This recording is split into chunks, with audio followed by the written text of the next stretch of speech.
क्या होगा जब टूटा हुआ रिश्ता फिर से जोड़ने की कोशिश की जाए? क्या माफी सच में जख्मों को भर सकती है? क्या प्यार इतना मजबूत होता है कि धोखे को भी पीछे छोड़ दे? दोस्तों, कहानी तुम से तुम तक में आने वाला मोड़ इन्हीं सवालों के जवाब लेकर आया है। कहानी वहीं से शुरू होती है जब अनु का दिल पूरी तरह टूट चुका है। वह तय कर चुकी है कि अब वह जयपुर जाएगी और आर्य सर से हमेशा के लिए दूर हो जाएगी। उसके चेहरे पर मायूसी साफ झलक रही थी। उसने अपनी सहेली से कहा, मैंने शर्त जीती, किस्मत ने भी मेरा साथ दिया, लेकिन आर्य सर, उन्होंने मेरा भरोसा तोड़ दिया। अब इस शहर में मेरे लिए कुछ नहीं बचा। अनु की आंखों में आंसू थे, उसकी आवाज में ठहराव था, लेकिन उसके शब्दों में गुस्सा और दर्द दोनों साफ झलक रहे थे। वह मान चुकी थी कि अब इस रिश्ते का कोई भविष्य नहीं है। आर्य का अपराध बोध दूसरी तरफ, आर्य अपने ऑफिस में बैठा बेचैन था। उसने अपने दोस्त से कहा, अनु ने वो शर्त जीत ली थी, उसे किस्मत ने मेरे सामने लाकर खड़ा कर दिया, लेकिन मैंने ही उसे धोखा दिया। मैं उसके सामने जाकर सच्चाई कबूल नहीं कर पाया। उसका दोस्त समझाने लगा, देखो आर्य, धीरे धीरे सब ठीक हो जाएगा। अनु तुम्हें भूल जाएगी और तुम भी उसे भूल जाओगे। लेकिन आर्य ने एक गहरी सांस लेते हुए कहा, नहीं, मैं अनु को भूल ही नहीं सकता। यह रिश्ता मेरे लिए सिर्फ एक इमोशन नहीं, मेरी जिंदगी है। मैं उससे प्यार करता हूं और उसे खोना नहीं चाहता। समाज का डर आर्य की मुश्किल सिर्फ अनु का गुस्सा नहीं था, बल्कि समाज की सोच भी थी। लोग क्या कहेंगे? हमारी उम्र में इतना फासला है। अगर अनु के परिवार को सच पता चला तो वे कभी हामी नहीं भरेंगे। यही डर उसे बार बार पीछे धकेल रहा था। वह अनु से प्यार करता था, लेकिन इस प्यार को नाम देने से डरता था। अनु का ऑफिस का आखिरी दिन। इसी बीच अनु का ऑफिस में फेयरवेल रखा गया।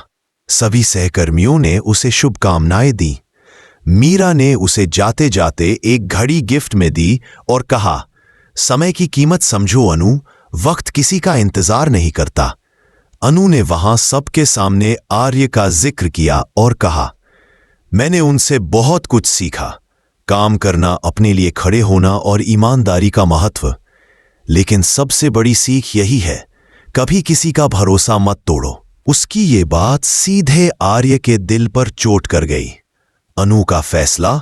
फेयरवेल के बाद अनु ने अपनी सहेली सिमरन से साफ कहा, अब इस शहर में रुकने का कोई मतलब नहीं है, मैं कल ही जयपुर जा रही हूं।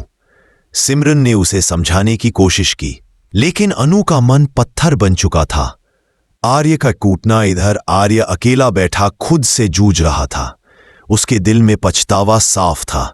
काश मैंने उस दिन मंदिर में खुद को छुपाया ना होता। काश मैं उसके सामने खड़ा होकर कह देता कि हां, मैं ही हूं आर्य सर। उसके मन में लगातार यही चल रहा था। वह खुद को माफ नहीं कर पा रहा था। किस्मत का खेल। लेकिन किस्मत ने अभी हार नहीं मानी थी। जब अनु जाने की तैयारी कर रही थी, तभी आर्य ने हिम्मत जुटाई और तय कर लिया, नहीं, अब मैं उसे जाने नहीं दूंगा। चाहे कुछ भी हो, मैं माफी मांगूंगा। अगर उसने मुझे माफ कर दिया तो हमारी कहानी नई शुरुआत लेगी। आर्य की माफी कहानी का सबसे बड़ा मोड़ तब आया जब आर्य ने अनु के सामने हाथ जोड़ दिए, कान पकड़ लिए और कहा, अनु, मुझसे गलती हुई है। मैंने तुम्हें धोखा दिया, तुम्हारा भरोसा तोड़ा, लेकिन मैं सचमुच तुमसे प्यार करता हूं। मुझे एक मौका और दो। जयपुर मत जाओ, यहीं रहो। अनु का दिल पसीजा, लेकिन साथ ही उसके दिमाग में धोखे की वो चुभन भी ताजा हो गई। अनु की दुविधा। अनु ने धीरे से कहा, आर्य सर, प्यार तभी अच्छा लगता है जब उसमें भरोसा हो। आपने वो भरोसा तोड़ा है। मैं कैसे मान लूं कि अब फिर से वही गलती नहीं होगी? आर्य ने उसकी आंखों में देखते हुए कहा, मैं कसम खाता हूं अनु, इस बार मैं तुम्हें कभी निराश नहीं करूंगा। पहला भाग का समापन। दोस्तों, अब सवाल यह है कि क्या अनु सच में आर्य को माफ कर पाएगी? क्या वो जयपुर जाने का अपना फैसला बदल देगी, या फिर इस धोखे के बाद उसका दिल कभी आर्य को स्वीकार ही नहीं करेगा? आप क्या सोचते हैं? अनु को आर्य को एक और मौका देना चाहिए या नहीं? अपनी राय हमें कमेंट में जरूर बताइए। अनु की खामोशी आर्य की माफी के बाद भी अनु चुप थी। उसका दिल मानो दो हिस्सों में बंट गया था। एक तरफ वो आर्य की आंखों में सच्चाई देख रही थी, दूसरी तरफ उसके दिल में धोखे का जख्म ताजा था। वो धीरे से बोली, आर्य सर, आप कह रहे हैं कि अब कभी मुझे धोखा नहीं देंगे, लेकिन जब पहली बार मौका आया तो आपने खुद को छुपा लिया। मैं कैसे यकीन कर लूं कि आगे ऐसा नहीं होगा? आर्य के पास जवाब नहीं था। वो सिर्फ उसकी आंखों में देखकर माफी मांगता रहा। सिमरन की सलाह, अनु घर लौट आई। सिमरन ने उससे पूछा, तो क्या किया? आर्य सर से बात हुई?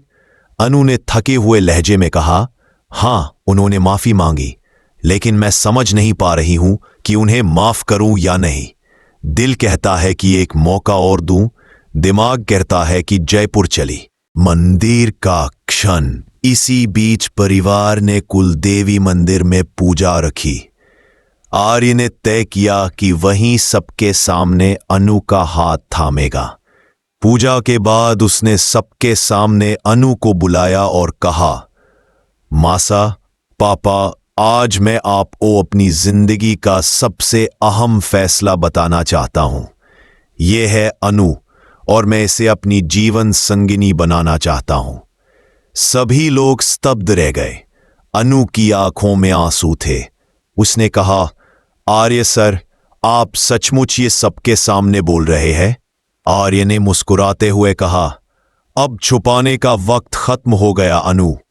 तुम मेरी जिंदगी हो और मैं तुम्हारे बिना अधूरा हूं। परिवार का विरोध और समर्थन, कुछ रिश्तेदारों ने तुरंत विरोध किया। यह रिश्ता समाज में कैसे चलेगा? उम्र का इतना फर्क, लोग बातें बनाएंगे। लेकिन आर्य के पापा ने चुप्पी तोड़ते हुए कहा, अगर मेरा बेटा खुश है और अनु भी उसके साथ रहना चाहती है तो हमें और क्या चाहिए? प्यार सबसे बड़ा होता है। बस। अनु का फैसला सभी के सामने। अनु ने धीरे से कहा, मैं भी आर्य सर को अपना जीवन साथी मानती हूं।